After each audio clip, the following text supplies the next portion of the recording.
మరి వేళ తెలుగుదేశం పార్టీ అధినేత చంద్రబాబు నాయుడు గారు ఏదైతే ఉన్నారో ఆయన ఈ ఆక్వా రైతుల గురించి మాట్లాడడం జరుగుతుంది. ప్రభుత్వం ఆక్వా రైతులకు అన్యాయం చేసిందని, మరి వీళ్ళు చేసేటువంటి వీళ్ళు చేసేటువంటి కార్యక్రమాలన్నీ కూడా ఆ మొసల కన్నీరు అందరికీ కూడా తెలిసిందే. ఎందుకంటే ఈ ఆక్వా సాగులో ఈవేళ రైతు పడుతున్నటువంటి ఇబ్బంది సామాన్యమైనటువంటి ఇబ్బంది కాదు. మొన్నటి వరకు 100 కౌంటు 310 రూపాయలు 320 రూపాయలు కొన్నటువంటి మార్కెట్ వేళ 180 రూపాయలు తీసుకురావడం జరిగింది. వీళ్ళు ఒకేసారి ఈ రేటు పడిపోవడంతో ఇది మన ఇష్టం వచ్చినప్పుడు పడదామంటే కుదరదు. చెరువులు పట్టుబడికి పట్టాలి అనుకుంటే దానికి ఏదో డిసీజ్ వచ్చిన తర్వాత వెంటనే పట్టాల్సిన పరిస్థితి వస్తుంది. కానీ వాతావరణం బాగున్న టైంలో ఇవన్నీ కూడా ఈ ప్రాబ్లమ్స్ అన్నీ వస్తే అప్పుడే రేటు తగ్గించి అందరూ కూడా మూకమ్మడిగా ఒక్కటై మరి రైతుల్ని ఇబ్బందులు పెడుతున్నటువంటి పరిస్థితి. ఇవాళ ఆక్వా రైతు నడుం విరిగి వెన్ను విరిగి కూర్చున్నాడు. దానికి కారణం ఈ ఏదైతే కంపెనీలు ఉన్నాయో, ఈ ఫీడ్ కంపెనీ కానీ అలాగే సీడ్ కంపెనీలు కానీ, అదేవిధంగా మరి ఈ పర్చేస్ చేసేటువంటి ఈ ప్లాంట్లు కానీ ఇవన్నీ కూడా ఒకే వర్గానికి చెందినటువంటి, ఇవన్నీ కూడా తెలుగుదేశం పార్టీకి చెందినటువంటి ఒక సామాజిక వర్గానికి చెందినటువంటి మాత్రమే. వీరందరూ కూడా కుమ్మక్కయ్యి ఒక్కసారిగా రేటు తగ్గించడంతో ఇవాళ ఆక్వా చేస్తున్నటువంటి మేమందరం కూడా చాలా ఇబ్బందులు పడుతున్నటువంటి పరిస్థితి. ఎందుకంటే ఈ తీర ప్రాంతంలో వేరే వ్యవసాయం అంటూ ఇక్కడ లేదు. వ్యవసాయం అంటే రొయ్యల సాగు మాత్రమే. ఈ ఉప్పు నీటి కయ్యల్లో మరి రొయ్యల సాగు మాత్రమే చేసుకోవడం జరుగుతుంది.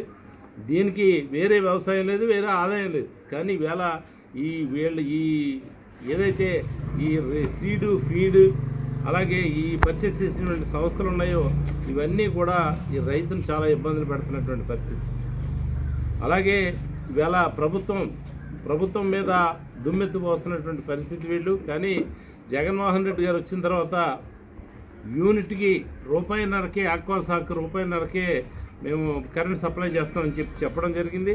అదేవిధంగా ఈవేళ ₹1.5కే కరెంట్ కూడా ఇవ్వడం జరుగుతుంది. కానీ అదేవిధంగా మన మద్దతు ధర కూడా ప్రకటించడం జరిగింది జగన్మోహన్ రెడ్డి గారు. 100 కౌంటు ₹240 కొనాలి, తప్పనిసరిగా విధిగా కొనాలని చెప్పడం జరిగింది. అయినప్పటికీ కూడా ఆయన చెప్పిన తర్వాత పట్టుదలకు మరలా ₹180 కొన్నటువంటి పరిస్థితి. ఈ రకంగా ఉంటే ఈ రైతు ఎన్ని ఇష్టపడుతున్నాడో, మీకు దీనికి అయ్యేటువంటి ఖర్చు కూడా విపరీతంగా పెరిగిపోయింది. ఈ ఖర్చు పెరిగి ఈవేళ సరైనటువంటి వాతావరణం దానికి కుదరకపోతే మరి ఈ రైలన్నీ కూడా చనిపోవడం జరుగుతుంది.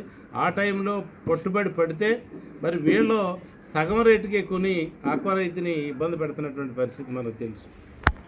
మరి అదేవిధంగా ఏదైతే ప్రభుత్వం అండగా నిలుస్తుందో దానికి వ్యతిరేకంగా ఉండాలనేటువంటి ఆలోచనతో ఈవేళ ఈ రైతుకి రేటు తగ్గించడం జరిగింది. ఇవన్నీ కూడా మరి రైతు పండించకపోతే మీకు వచ్చేటువంటి లాభాలు కూడా ఉండవు. రైతును నష్టపరచాలనేటువంటి ఆలోచన తప్పుడు ఆలోచన. అటువంటి ఆలోచన మీరు విరమించుకోవాలి. ఎందుకంటే రైతు బాగుంటేనే మీరు బాగుంటారు. ఒకేసారి మరి అంతా కూడా మనిషిని చంపేసి తినేద్దాం అనేటువంటి ఆలోచన మాత్రం మీకు ఉండకూడదు. వాళ్ళు కష్టపడుతున్నారు, ఆ కష్టాన్ని కొంత వాళ్ళకి దక్కే విధంగా మీరు ఇచ్చినట్టయితేనే వాళ్ళకి ఉపయోగపడుతుంది. ప్రతిపక్షాలు మాట్లాడేటువంటి మాటలు కూడా ఒకసారి మీ జనమే అందులో ఉన్నారు.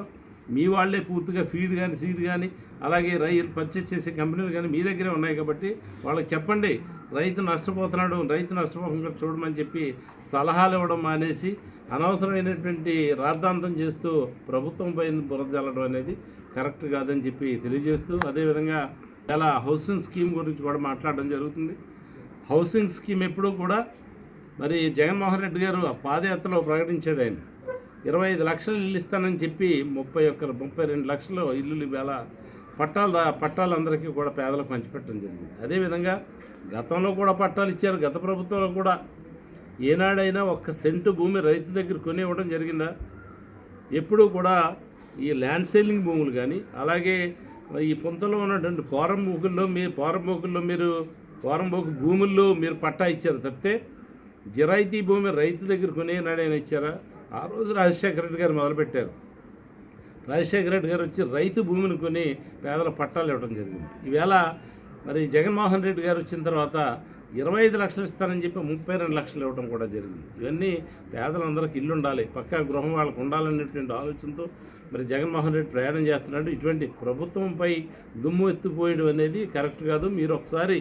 మీరు చేసిన పనులు ఎటువంటివి ఒకసారి గుర్తుకు తెచ్చుకోమని, ఇలాగా అనవసరమైనటువంటి రాద్ధాంతాలు చేయొద్దని చెప్పి మీకు అందరికీ కూడా తెలియజేస్తూ, మరి ప్రభుత్వం మంచి కార్యక్రమాలు చేస్తుంది, వీలైతే సహకరించండి, లేకపోతే మాట్లాడి ఊరుకోండి, కానీ ఇటువంటి అవాకులు చవాకులు పేలొద్దని చెప్పి తెలియజేస్తాం. హాయ్ ఫ్రెండ్స్, మా టుడే టుమారో యూట్యూబ్ ఛానల్ చూస్తున్నందుకు చాలా థ్యాంక్స్. మరిన్ని లేటెస్ట్ వీడియోస్ కోసం వెంటనే సబ్స్క్రైబ్ చేయండి. అలాగే ఈ బెల్ ని కూడా రింగ్ చేసేయండి. మా నోటిఫికేషన్స్ అన్ని మీ మొబైల్లో వస్తాయి.